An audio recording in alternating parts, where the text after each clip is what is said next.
Look at this photograph. A groom, a bride, a wedding day in 1910. It appears ordinary. A stunning black couple dressed in their finest, preserved forever in sepia and silver. But hidden within this image lies something more. Something that experts overlooked for over a century. The secret rests in her hands. That bouquet she holds so carefully is not merely a cluster of flowers.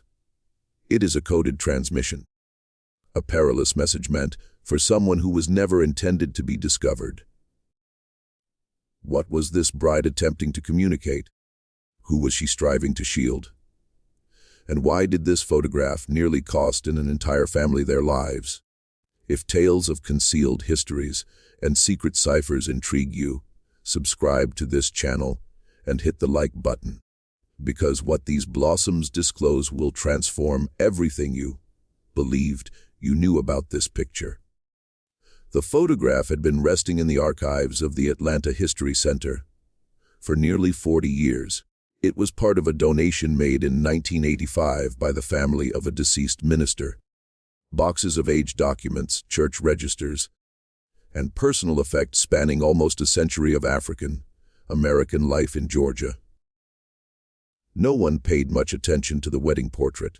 It was cataloged, filed away, and neglected.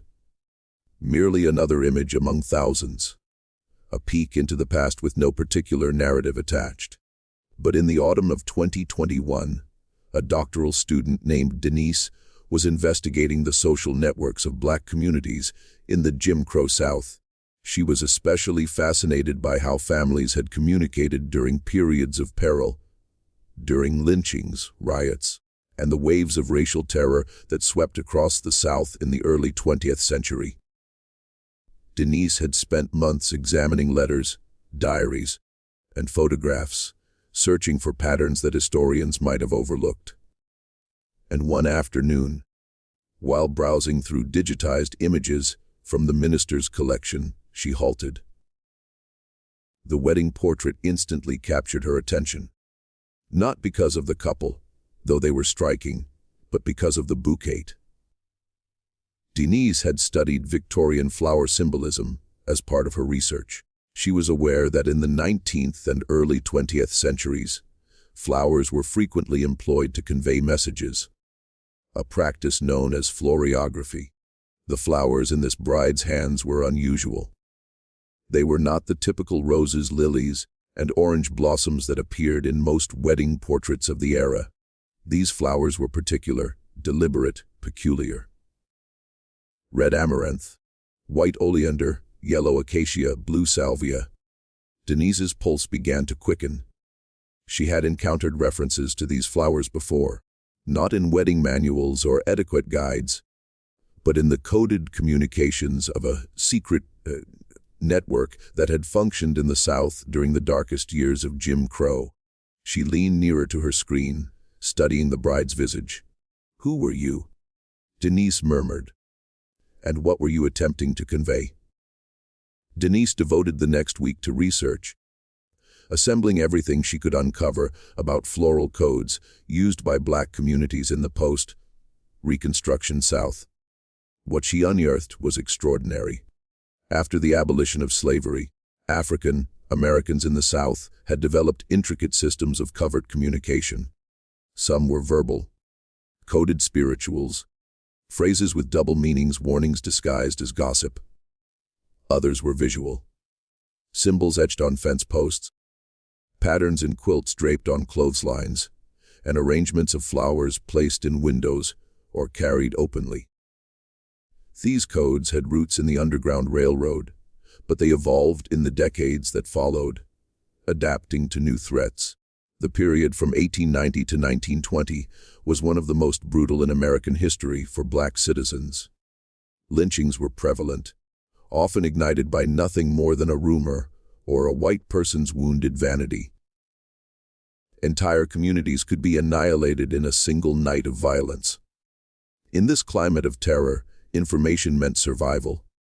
Knowing when to flee, where to hide, and who could be trusted meant the distinction between life and death. Denise found references to a network that operated across Georgia, Alabama, and Mississippi. A loose coalition of churches, families, and community leaders who disseminated warnings and organized escapes. They called themselves the gardeners, and their primary method of communication was flowers. Each flower held a specific meaning. Red amaranth signified danger, leave immediately. White oleander meant the path is clear. Yellow acacia indicated trust this person. Well, blue salvia meant message received, help is coming. A bouquet combining all 4 flowers would convey a powerful message. There's danger, but the path is clear. Trust the bearer. Help is on the way. Denise stared at the wedding photograph once more. The bride was holding precisely that combination. This was not a bouquet. It was a signal. But who was the bride signaling? And what danger was she cautioning about? Denise knew she required more information. The photograph alone could not reveal the complete story. She needed names, dates, context. She returned to the archives and requested access to the full collection from the minister's estate. 3 days later, she sat in a climate-controlled reading room surrounded by boxes of documents that smelled of age and dust. The minister's name was Reverend Isaiah, and he had led a Baptist church in rural Georgia from 1925 until his death in 1984. His papers included sermons, church bulletins, and personal correspondence. Decades of a life dedicated to faith and community, but buried among the official documents were older items passed down from previous generations. Letters from the early 1900s, photographs of people long deceased, and a small leather journal, its pages brittle and faded.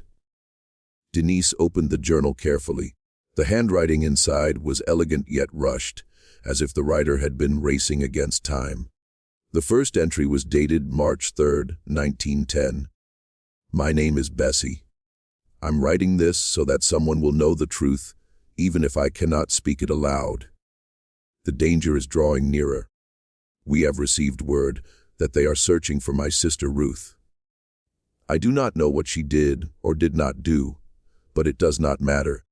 When they come for one of us, guilt is determined before the trial. There is no trial. There is only rope and fire. Denise's hands trembled as she turned the pages. We have devised a plan. Ruth will depart tonight. The gardeners have prepared the way, but I must remain behind. I'm to be married in 3 months. My wedding will be the signal. The flowers I carry will tell everyone who sees the photograph Ruth is gone. The path was clear. She's safe. Denise looked at the wedding portrait again. The bride's name was Bessie, and her bouquet was a message to an entire network, confirming that her sister had escaped. But escaped from what? The journal revealed the full horror of what had transpired in the spring of 1910. Bessie's sister, Ruth, had worked as a seamstress for a white family in town, the only employment available to black women that paid more than field labor. She was skilled, quiet, and cautious. She understood the rules of survival in the Jim Crow South. Never look a white person in the eye. Never speak unless spoken to. Never give anyone a reason to notice you. But none of that mattered when the family's teenage son accused Ruth of stealing a silver brooch. Ruth had not stolen anything. The brooch was later found in the son's own room, hidden beneath his mattress. But by then it was too late. The accusation had been made. Word spread through the white community like wildfire, growing more distorted with each retelling. Within days, the story had transformed from theft to something far worse. Whispers of improper behavior, of a black woman who had forgotten her place. A group of white men began gathering in the evenings, drinking and discussing teaching a lesson. Bessie heard about it from a sympathetic white shopkeeper, who had always treated the black community fairly. The shopkeeper's warning was blunt. Get your sister out of town tonight. They're coming for her tomorrow. Or, that night, Ruth vanished. The gardeners had arranged everything. A wagon waiting at the edge of town. safe houses along the route north, contacts in Atlanta who would help her board a train to Chicago. Within a week, Ruth was beyond the reach of the men who wanted to kill her.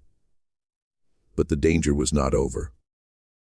The mob was furious that their target had escaped. They demanded answers. Someone must have helped her. Someone must know where she went. Bessie's family was questioned, threatened. Their home was searched, but they revealed nothing. The code held.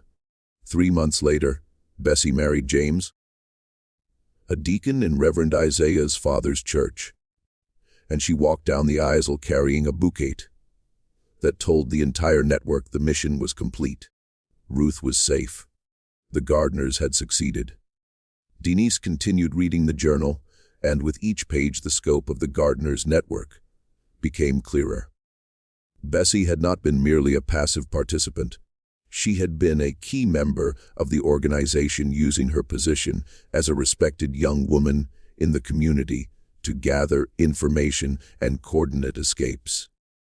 The journal documented dozens of operations over the years. Men and women who had been spirited away in the night, warned of impending violence, or hidden until the danger passed. Some had been accused of crimes they did not commit. Others had simply attracted the wrong kind of attention. A black man who had been too successful in his business. A black woman who had rejected the advances of a white employer.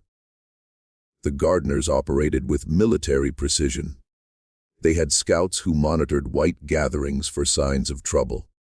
They had safe houses spaced along routes to the north. They had contacts in cities like Atlanta, Chicago, and Detroit who could provide jobs and housing for those who escaped. And they communicated through flowers.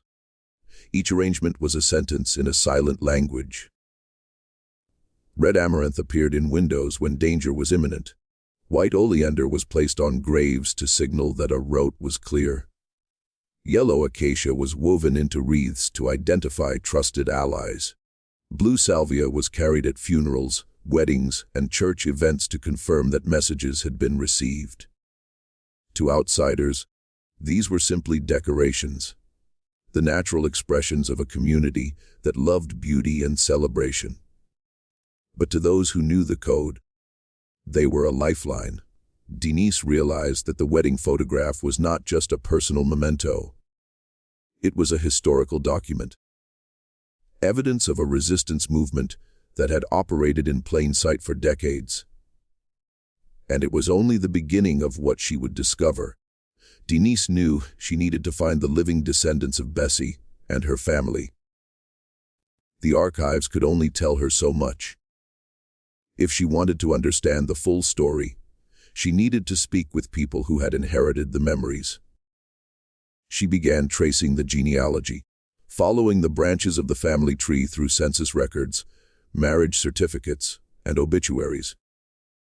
Reverend Isaiah, whose collection had contained the photograph, turned out to be Bessie's grandson, the son of her eldest daughter. From there, Denise found living relatives scattered across the country, in Georgia, in Chicago, and California. She reached out to them, one by one, explaining her research and asking if they would be willing to share their family stories. The response was overwhelming. Within weeks, Denise was inundated with letters, emails, and phone calls. Many of the descendants had heard fragments of the story, whispered references to the old days, to family members who had gone north, to a network that had kept people safe during dangerous times. But no one had ever put all the pieces together. One call stood out above the others. It came from a woman named Gloria who lived in Chicago. She was 91 years old, and she had information that Denise desperately needed.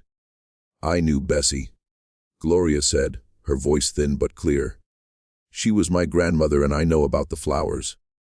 She taught me when I was a girl before she died. She said it was important to remember, even if we hoped we would never need to use it again." Denise flew to Chicago the following week. She sat in Gloria's living room, surrounded by family photographs that spanned nearly a century and listened as the old woman told her story. The bouquet in that wedding picture saved my great-aunt Ruth's life, Gloria said. But it also nearly destroyed our family, because the white men who wanted Ruth never stopped looking for answers. Gloria's story revealed a chapter of the family history that had never been written down, a chapter too painful and too dangerous to commit to paper. After Ruth's escape, the mob's fury had turned toward those left behind. They could not prove that Bessie's family had helped Ruth disappear. But they did not need proof. Suspicion was enough. Over the following months, the family faced a campaign of terror. Their barn was burned. Their livestock was killed. Threatening notes were left on their doorstep. James, Bessie's new husband, was beaten by a group of masked men who warned him to keep his wife in line. But the family did not break. They did not flee. They stayed, and they continued their work with the gardeners, even as the danger grew. My grandmother used to say that leaving would have been a betrayal. Gloria explained. They had built something important, a way to save lives. If they ran, who would take their place? Who would carry the flowers? The persecution continued for years, but gradually it faded. The white men who had wanted Ruth grew old or moved away. New concerns replaced old grudges, and the family survived quietly, continuing their work, never speaking of it to outsiders. Bessie lived until 1967. She was 90 years old when she died, surrounded by children, grandchildren, and great-grandchildren. In her final years, she had begun teaching the flower code to the youngest generation, not because she expected them to need it, but because she believed that memory was sacred.